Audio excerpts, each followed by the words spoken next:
you can't exactly go and sit there, you know, in your campground surrounded by people and sit on the dunny. You know, first of all, that's not not the best look.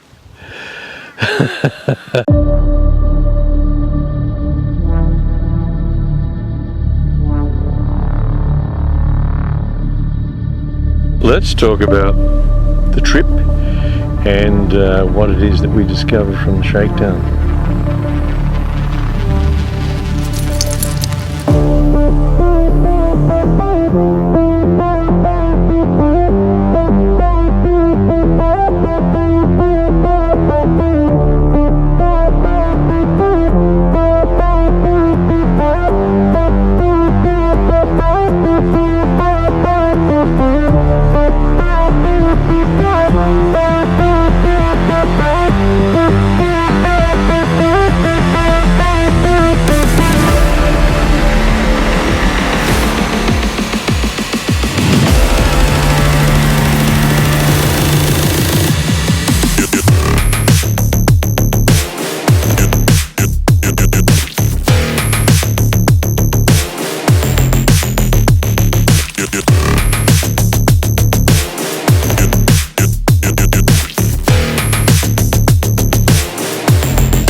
So what a great trip, actually. I thoroughly enjoyed it, and I really also enjoyed making the videos too. So both are up now, and I mean, what was so enjoyable about them was that because I'd used pretty well 4 different cameras for taking the shots, well 5 actually if you include the stills, then it was a matter of coordinating the videos so that they were chronological, you know, so you couldn't kind of leap out of sequence and show a trip heading away from Injune when I was heading towards Injune, for example. And that's not easy, of course, given that the cameras arbitrarily name the videos or the clips, and so of course you have to really rely on the numbering sequence for each individual camera, and then of course there was obviously the still shots as well. But it got done, and I'm pretty damned happy with the videos. Are they too long? Are they too short? Do they go into enough detail? Do they go into too much detail? It's hard to know, you know, because when I watch YouTube videos, people seem to cram quite a lot into a short space of time, and then it seems to take me a bit longer. But I suppose because I do a lot of yakking, you know, and that, however, is me, you know, and so of course there's a lot of stuff that does go in, but there's equally a lot of stuff that doesn't go in, you know. For example, when I was in Injune, and I told you I went to that mechanic shop to get the shock absorber reattached, and the young fellow that was there and I had a bit of a chat, you know, so I discovered a reasonable amount about him just in that short time. You know, one is that he's the son of the fellow who owns the workshop, and the old man was obviously training him because he was handing him the tap that he needed, you know, or the bolt that he needed and all of that kind of stuff. And I asked the young fellow what he does, because he would have only been, you know, maybe around about 20. I asked him what he does in town, you know, being a young fellow in town. And he said he drinks a lot of alcohol. Well, you know, that's probably reasonable given that there's not a heap to do, you know. And he said that there isn't much to do. And I said, well, what is there to do other than go and do burnouts? And he says he doesn't do burnouts, you know. So obviously he's a fairly sensible young fella.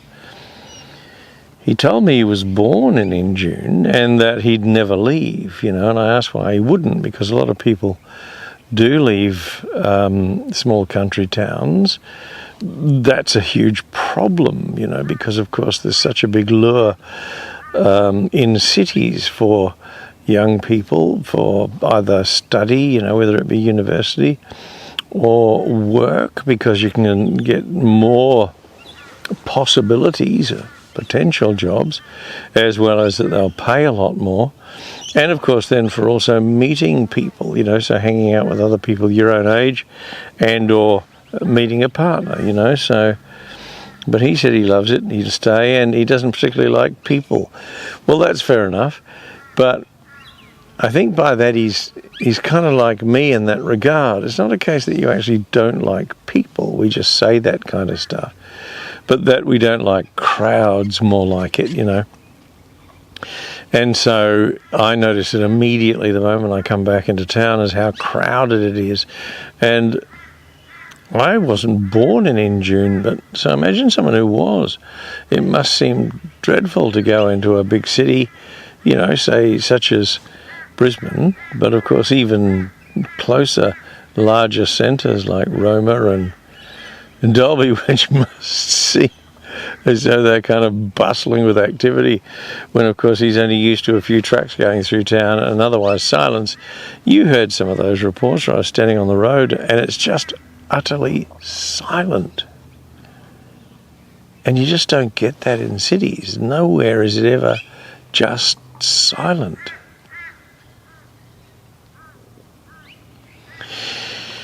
Anyway, so one of the things that I also spoke about with him was working out exactly what it is that you take with you. And of course, he sensibly said the problem sometimes is, though, that the thing that you didn't think you need and didn't pack is the thing that you actually do need. So you've really got to be prepared for every eventuality. So the whole principle, I suppose, of risk management is to try and determine what risks you might face and how you may mitigate those risks, you know. So in this case, let's say, well, what if you get a puncture? Well, I've got a you know, one of those plug kits up there in one of those cases. What if you get a spare? What if you get a flat altogether? You know, you can't fix it. Well, I've got a spare tire on the back. You know, a lot of cars, newer cars, don't even have spares anymore.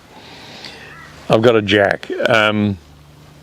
I've got a wheel brace, and I took that bag out. Some tools, including an impact wrench, so that I could get wheel nuts off. And so I can get myself out of a spot of bother. But well, the other thing, of course, is too that if you get a flat or a slow leak, you know, and you do plug it and manage to fix it, you've now got a soft tire. Well, I've also got an air compressor, you know, so I've got a bunch of stuff. Now, I note that Craig, one of my viewers, sensibly said, you know, why didn't you drop the tire pressure when going over those corrugated roads? And he's right. Why didn't I? And I suppose it's because I didn't know how long it would last. I didn't know the road. I didn't know it would go on forever. And once you've kind of committed to it, you kind of think, oh, well, I'll just see it out. You know, at one stage I did stop to try and see how much further I had to go, but I didn't have phone signal, so I couldn't even work that out. So I should have done what you suggested, Craig, and that is to drop the tire pressure. I do have a compressor in the back there, tucked in behind that water up here on this side, if I'm not mistaken. And so I could have easily just re-inflated the tyres once I got back to that sealed section. But, you know, sometimes it's lack of pre-planning, lack of forethought, and even a certain amount of laziness. You know, do I even want to stop? Do I want to lower the tyre pressures? And do I want to be bothered pumping them back up again when I get to smooth road again? But look, great suggestion. And Craig also made another one too, and that is that he'd gone to a different Carnarvon Gorge than me, and I had no idea when I set out where the hell I was actually going. I was just having a look on a map, and I thought, okay, well, you go to Injune and then you turn left, you know, and that's pretty well what I did. but he said there's a better route, and that is to go, and I'll check his comments, but to go to heading towards Emerald and turn off, and it's sealed all the way. So maybe when I was talking with people in June and saying that road's pretty rough, they said it's not that bad at all, is that they were going the sensible way and I was the only dumb one that went crashing down that awfully corrugated, rutted and pitted road. And or I saw a sign, and I'll show you that sign too, by the way, which said that the road had been re-sheeted at some stage, but that was in 2019, 7 years ago, and so maybe, you know, some of the people's memory of it is that, oh, well, I went along there 6 years ago and it was fine. It was after it had been re-sheeted or after it had been graded. I used to go to a road out at Gordon Brook Dam, and it was horrific between gradings, but once it had been graded, it was beautiful. You know, it was as smooth as a bitumen road. Anyway, look, I've pulled everything out, and you can see it all here, and that leaves nothing in there other than a couple of water bottles. So with regard to water, I used this much, which is about 2/3 of a 10-litre container.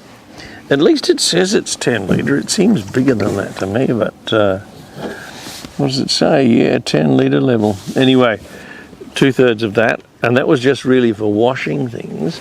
And then in terms of drinking water, just half of one of these, which is also a 10 litre, and so 5 litres. Now, that's not very much, you know. And I remember when I was in the caravan, I used to work on about 9 to 10 litres per day for the drinking water, but that was also because the dogs were there and they drink quite a lot of water, and so I know then that in fact maybe only 5 litres every 4 days, or 10 litres every 4 days, just to be sure that you've got plenty, because the last thing you want to do is run out. But I had 40 litres, plus 2 of these, which is 60 litres of water, plus there's a 20 litre jerry can up the top there as well. So I had plenty of water. There was no possibility of me running out going where I was going. But if I say that, then I say that the solution really would be to, as I discussed during one of the videos, would be to install a water tank / bladder in the car. And there's a couple of possibilities. One is that I know in the other Troopy there was actually room for a tank underneath. Now I think it was a 60 litre K-Mac, the square-shaped rectangular one that would fit underneath the floor here. And they're caravan tanks, and so they're usually hanging underneath caravan floors, so they're pretty rugged. But the other alternative, of course, is to think about it in terms of the fit-out. Now, when I did the fit-out on the other Troopy, I put it in under the bed behind the fridge, so towards the front of the car, and that was on this side here. And the other Troopy had the advantage of having the third door, which meant that I could access the cabin from the side rather than have to clamber in the back. So I've got to think about it in terms of that. Now I've just remeasured the cabin, and I said, I think at one stage, that I think it was about 80 between the wheel tubs and about 1.2 wall to wall. That's not right. There's actually more room than I thought. It's about 1 metre between the wheel tubs and about 1.45, so almost 1.5 wall to wall. So there's actually quite a bit more space than I thought. Now, assuming that mattress, which you saw me drag out, is 80, and maybe I'll just quickly measure it so that we're talking facts rather than guesses. Just give me 1 sec.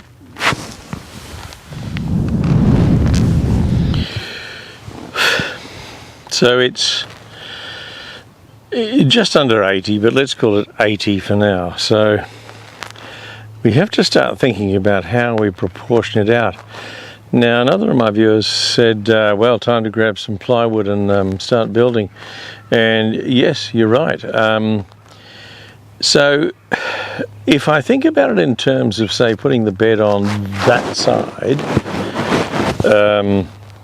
then I have to think about it in terms of where everything else goes, or should the bed go on that side and then everything else go on this side. And I at this stage I haven't decided, but we do know then that the bed will occupy 80 centimeters approximately, so a bed platform of 80 centimeters, which will leave 65 centimeters. So you could reasonably have another 40 centimeters on the other side for stuff, and still have a bit of a walkway, albeit small, 20, 25 centimeters basically, not much space between, so that you could kind of, tiptoe your way through.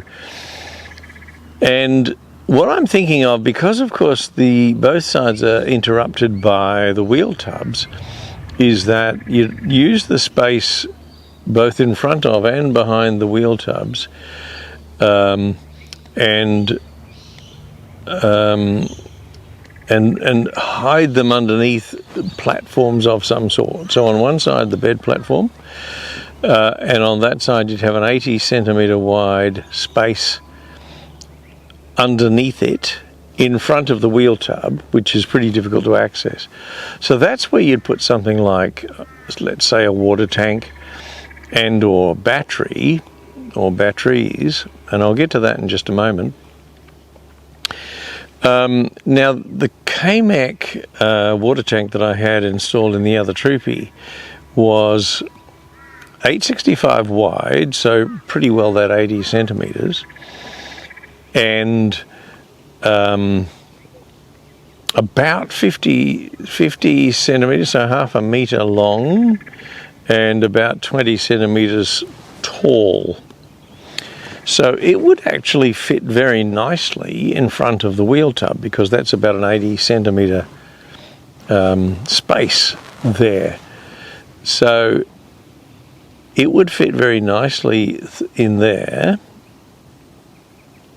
and be pretty well concealed, with maybe 30 centimeters alongside it, where you could stash something else, if you know what I mean.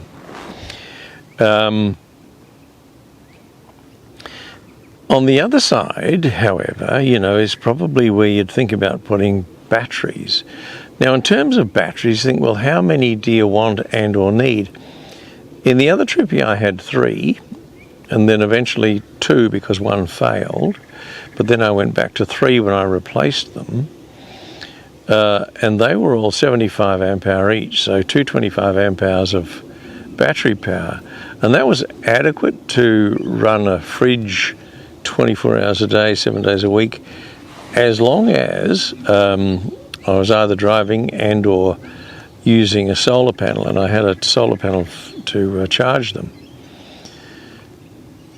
Now, I don't want to swamp you in detail, but I have to kind of think this through, and sometimes me talking to camera helps me think it through. So if you feel like tuning out and going and getting a cuppa while I rattle through some figures, that's perfectly fine. Speaking of cuppa, I've got one. Now,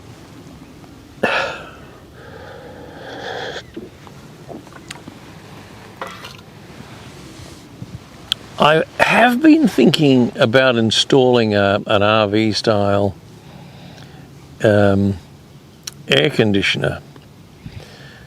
I've got to do the figures on that, but I think that in order to run one of those, I need much more amperage than 225, which is what I had in the other. That's fine for a fridge, fine for lights, fine for a water pump, and that's the kind of thing that it did. Plus also fine for an inverter to give me 240 volts for other stuff, as well as for charging. And I spoke about charging, so I had a couple of USB ports in the back so that I could charge things like laptops / cameras or phone, etc. Now, if I install an air conditioner, then I'm going to need a lot more, probably at least twice that. And the only way to get that is, well, and here's where we kind of get to this sort of difficulty that I have, and that is lithium. And a lot of people talk about using lithium batteries. Personally, I don't want to install lithium batteries, and I'll get into that in just a moment. But secondly, the regulations changed as of November 2024, 23, 24, regarding the usage of lithium batteries internally, because there were a lot of caravan fires. And so therefore, when they're installed in cabins, they have to be isolated from the cabin itself in a sealed box, vented to the outside. And the reason for that is off-gassing, so that if there's a fault inside a lithium battery, it will off-gas, I think from memory, hydrogen gas, but also a whole bunch of other chemicals, including carbon monoxide, etc. So while they're practical in the sense of being light and high-powered, I don't want to necessarily have to comply with those regulations, nor risk the health of anyone who's inside the vehicle in the event that it starts off gassing hydrogen. Now, sure, that's a remote possibility, but we spoke about risk earlier, and the idea, of course, is if you're aware of a risk, is how do you mitigate it? Well, one way is to not have the risk in the first place. Now, AGM batteries are far better. Flooded lead acid batteries, such as those that we use under our bonnet, are perfectly fine under a bonnet, but I wouldn't have anything like that in the car either, because they can off-gas. Whereas AGM, which is an absorbent glass matting from memory, means that there's not necessarily a liquid electrolyte, or if there is, it's sort of a gel-like substance that's that the glass matting is in essence soaked in, so that you get a pretty stable electrolyte and very low possibility of things like off-gassing. So they're sealed. They are vented, and so of course if they do off-gas, they won't explode or blow up or swell, but the likelihood of them doing that is pretty remote. And in the time that I had the AGM batteries, deep cycle AGM batteries in the other Troopy, which was years, by the way, even though a couple of them did fail, mostly my own doing, really, by the way, and that's just exhausting them and not thinking to put the solar panel out or to charge them, They didn't give any problem, they just died, and so I'd much rather something just died than killed me in the process of dying. So we're back to AGM. Now, AGM batteries are heavy, but you can get those slimline batteries, and they can be used lying on their side, not upside down, because I think the vents, of course, still need to be able to vent, and so you can lie them on their side. Now, if you lie two on their side on top of one another, I think that you'll probably end up with something like a 20 centimetre height. So I think they're about 10 centimetres width, so if you lay them on their side. And so you could actually cram two at least, and potentially four AGM slimline batteries underneath either the bed or the platform. Probably the platform would be better. You could cram 4 of those in there, and if they're 120 amp hour, that gives you 480 amp hour of battery power, which is adequate to run an air conditioner for a period of time. Now, I don't necessarily mean all night, but you could run it for a few hours, as long as you were charging it the next day. Or alternatively, of course, if Millie's in the car and I've gone into the shop, I can leave the air conditioner running and keep the interior cool, because one of the concerns you have with the dog, of course, is trapping them in a car. And while the Troopy is pretty good, on a hot day, it can still get pretty hot inside a vehicle. So the idea of having something like a rooftop air conditioner really appeals to me. They're not necessarily cheap, but they're fairly compact. You know, they just kind of basically sit up there on the roof. They're not like a split system that you have in a house where you need to have the condenser and the evaporator separate from each other. They're basically all in one unit. So that's probably something I'll explore, and that will require that battery power that I was talking about. Even that fantastic Sirocco fan, lights, and so on. So that's definitely something I'll explore. And that leads me to another point, and that is that while the gas cooker is great, it takes up quite a lot of room, because of course you saw it. You know, you've got even a 4.5 kilogram gas bottle, which is not the big 9 kilogram that you use on your household barbecue. Even the 4.5 kilogram gas bottle is a reasonable size. It occupies a milk crate, which is about 36 by 36, so it occupies a fair amount of space. And then of course you've got the cooker. So if you go electric, then the answer might well be to use an induction plate. And these have become so cheap and so accessible that they're probably cheaper than buying a gas stove and bottle. And they're compact. You know, if you have just a single one, for example, they're only about so big. There's not much to them. And you can get double ones, but a single one might be perfectly fine for a vehicle like this. I only used one of the gas burners. All I was doing was either boiling some water or heating up some thick and chunky or something, and then if you're having noodles or whatever it is that you might be having, then it's just a matter of heating water. So I'm thinking of going electric, and so these are some of the things that we've discovered along the way with this shakedown trip, is how can you minimize the things that you've got? How can you make it all work efficiently? And how best to deal with things like, let's say, cooking or keeping the vehicle cool, because while that Sirocco fan was quite good where I was, it was reasonably cool overnight.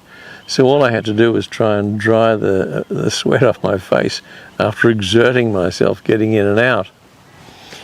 And I think that we can fix some of the exertion by making a better layout internally, and also then obviating the need to be clambering over the bed when all I really need to do is to get to something, such as a drawer. And so now I mentioned about using the space ahead of those wheel wells for putting in things like a water tank /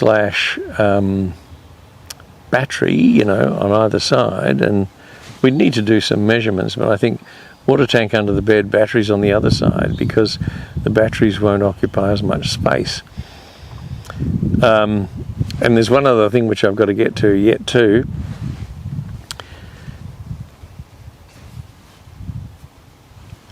This side, or the back end of the those platforms, of course, that would then be used for drawers. So underneath the bed, let's assume for a moment it's here, you'd have drawers that pull out. Now there's not a bunch of space between the end of the car and the wheel tub, so about 40 on this side, there's less on this side, and 50 on that side.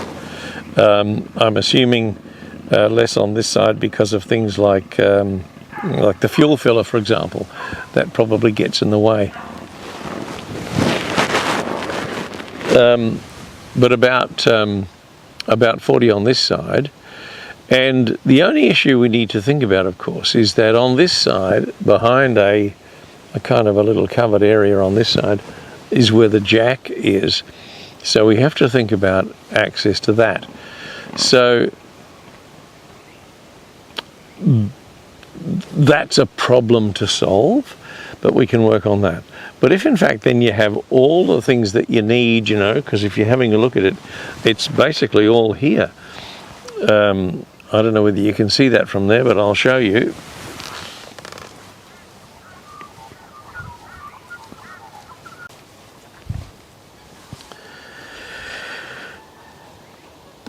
Foodstuffs, more foodstuffs. So you know, these are things like you know, Vegemite and coffee and peanut butter and honey and stuff like that. And then in here, you know, we've got things like cutlery, washing up stuff. And then in this one here is crockery. You know, so you don't need a bunch of stuff.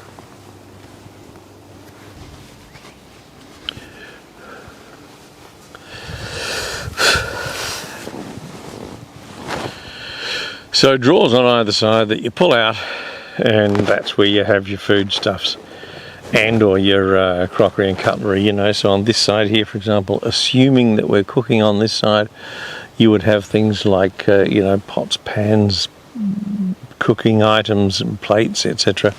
On this side, foodstuffs, you know. So I reckon we can work that out.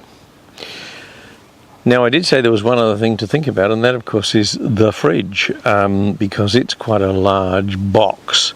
And I do have one already.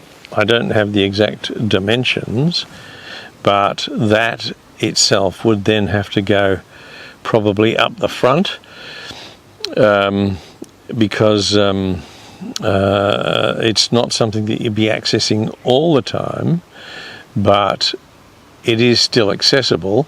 And so from there, of course, you would then go and access things like, I don't know, whether it's milk or a cold water, or anything that you've needed to keep cool, you know, such as meat or something like that, or even veggies. So that would go up the front. And then, of course, the other thing, of course, is this dunny. Now, this here, you saw me talk about that on the preparation video, and then I took it with me. I filled it, because you've got to fill the pump, this thing here for the pump, and also dropped one of those pallet things into the chamber, you know, the receptacle, and never used it. Now, there's a couple of things surrounding that, and one is that, first of all, everywhere I was not necessarily private enough to use it. So you can't exactly go and sit there, you know, in your campground surrounded by people and sit on the dunny, you know. First of all, that's not not the best look. Secondly, when there's toilets available, as much as I'm averse to public dunnies because often they reek, I'd far rather they be left with the problem than me. So of course I'll go and use those public dunnies, and that was the case in the places where I was staying, other than when I stayed at the rodeo grounds, which was basically just a patch of ground in front of them, you know. But I went to the toilets in Injune, and I think I spoke to you about those, the world's cleanest dunnies. They really were spotless. Like, you could eat a meal in there. They were just beautiful. I can't say enough about that town and how proud the people of Injune, the council or the locals, the staff, whoever the hell it is, do a fantastic job. That's a great little town. The only thing is that I don't drink, you know, so having to go there and then drink a lot of alcohol, as that young fella said, is not necessarily appealing.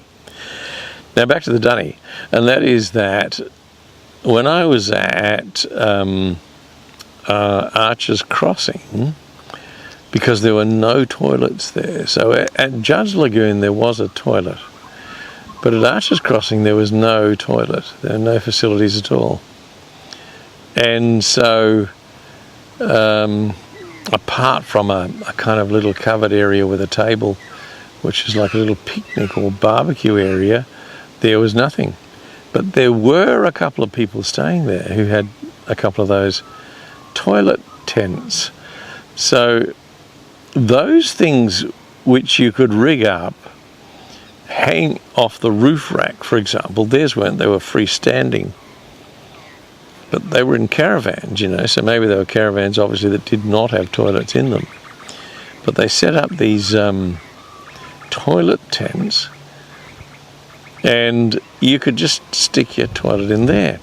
Further to that, of course, you could get one of those kind of combined toilet/shower, so that you then actually had not only a toilet tent, but a shower enclosure as well. And with regard to that,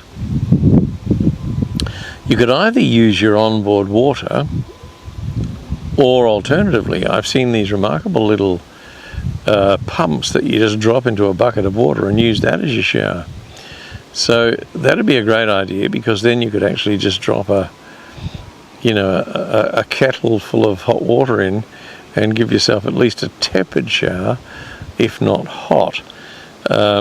Which would be slightly better than cold, because cold can be invigorating at the very least. Now, when I spoke with my reluctant assistant about a toilet tent, she said, well, that's a bit over the top. All you really need is a toilet ponchos. And that, of course, was the most hilarious conversation I think I've ever had, you know, because we're talking about basically a poncho that when you're sitting on your dunny, you kind of put this poncho on, and you got your little head poking out.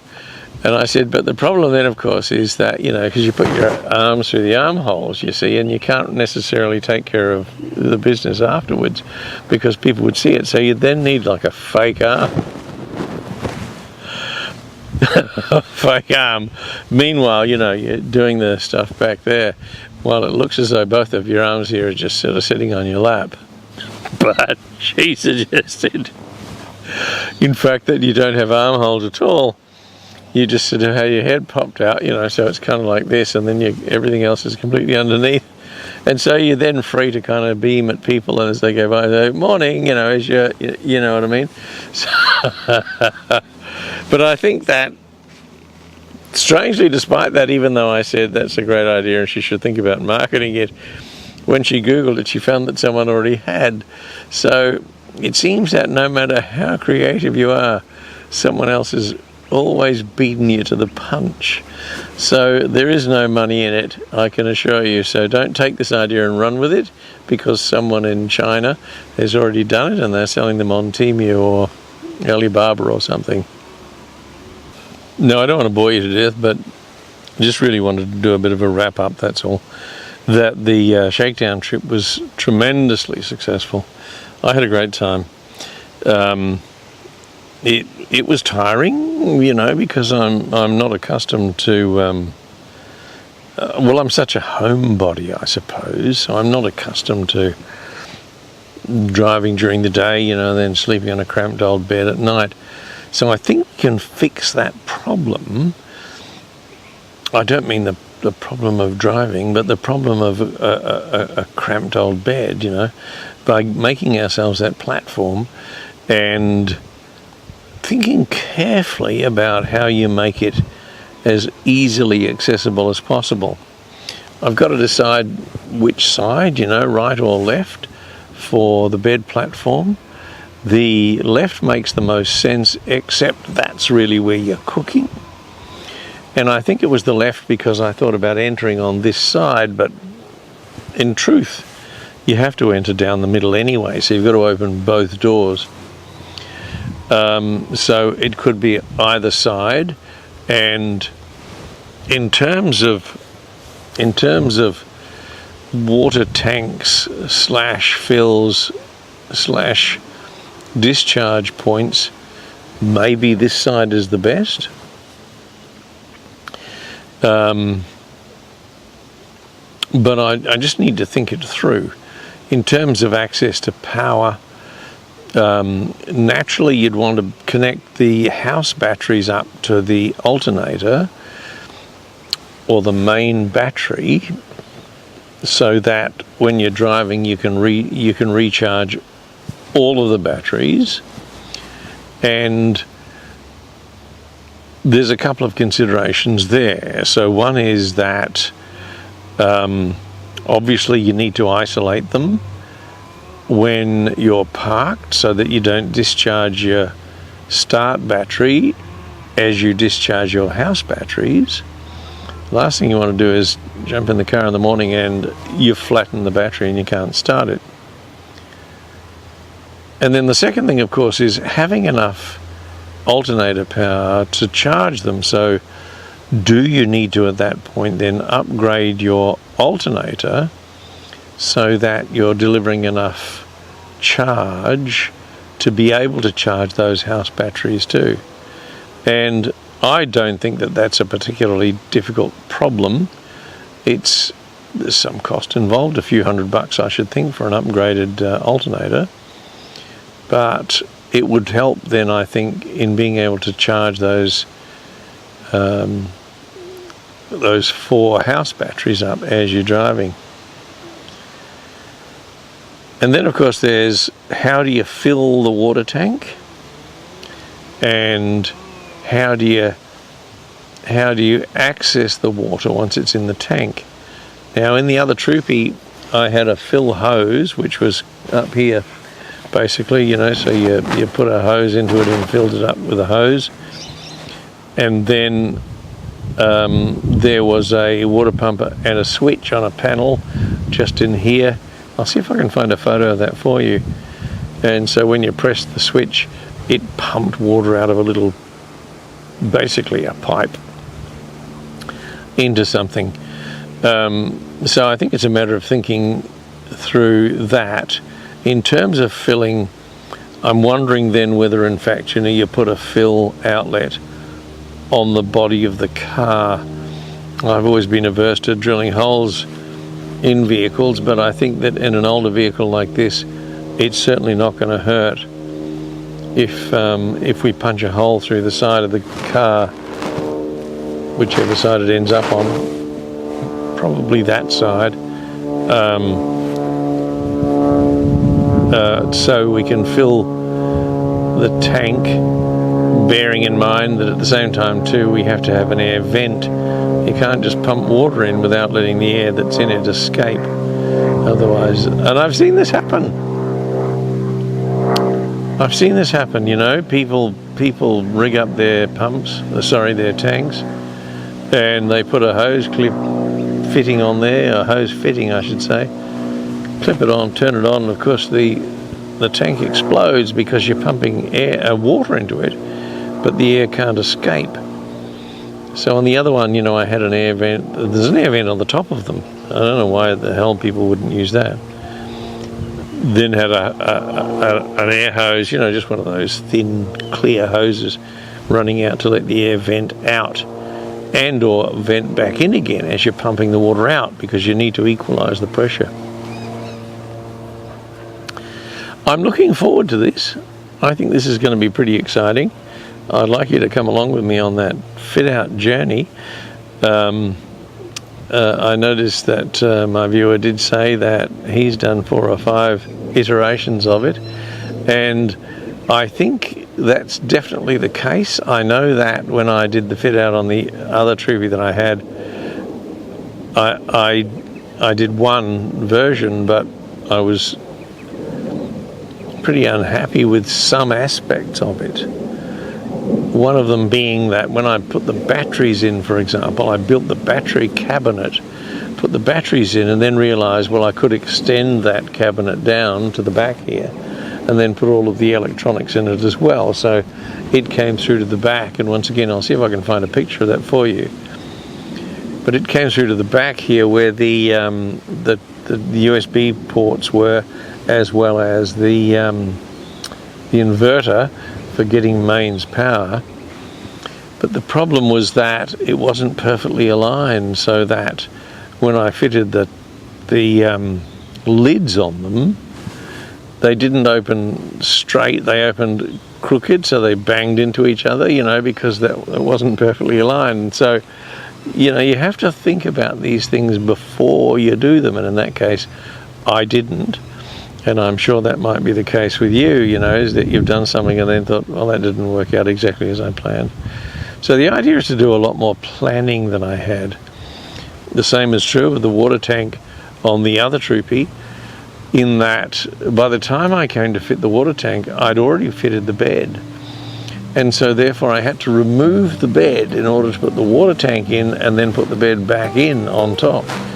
And that's not ideal, to have to dismantle your fit out in order to complete your fit out. That happened on this other side as well, you know. So the idea then, I think, is to think it through thoroughly. And I just went at it kind of hell for leather, I think, first time round. But this time around, this shakedown trip has been very successful. It's enabled me to think through a lot of things. I can then run things like cabling and tubing, you know, pipes and hoses and things before I go ahead and complete it, so that I don't have to then find a way around them. And then the other thing, of course, is too that there is space in the walls or cavities on these. Now, I don't think there's enough space to cram things like, well, there isn't enough to cram things like water bladders or even batteries in there. They're simply not deep enough, nor are they accommodating enough, you know, in the sense of being able to get a big heavy battery in there and at the same time secure it, because the last thing you want it to do is to be flying around inside there. But you can certainly cram other things in there, you know, such as water pumps or electronics or inverters or whatever it might be, as long as you have access to switching and or hoses and things, so that you can then pump the water out or pump the power out in whatever way that you choose to do.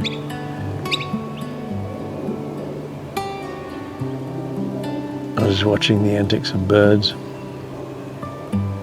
Anyway, thanks for watching, thanks for listening, and if you haven't already fallen asleep, you can toddle off now. Have a snooze after all of that diatribe. Meanwhile, cheers. Get yourself a cup of tea as well.